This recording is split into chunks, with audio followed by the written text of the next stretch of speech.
Nakahanda ng detention cell sa Kamara na paglalagyan kay Kingdom of Jesus Christ Executive Pastor Apollo Kibuloy sakaling tuluyan na siyang ipaaresto ng mababang kapulungan ng Kongreso.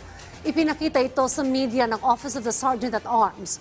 Maginhawa sa lugar na may common area, aircon, wifi, CCTV at may mga pribadong kwarto at comfort rooms. Una na naglabas ng contempt order ang House Committee on Legislative Franchises laban kay Kibuloy dahil sa paulit-ulit niyang pagliban sa mga pagdinig ng Kamara.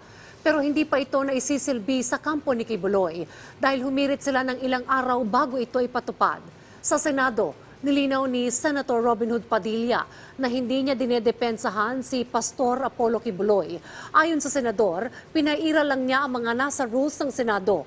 Inihirit ni Padilla na baka pwedeng sa pamagitan na lang online padaluhin sa pagdinig si Kibuloy. Naniniwala ako sa dalawang punto. Una, si Pastor ay napag-iinitan. Pangalawa, meron problema sa security. Kasi ako lang, alam ko na sa komunista lang meron na siyang security problem kasi talaga lumaban sa doon. Para sa akin, kung mapapayagan sana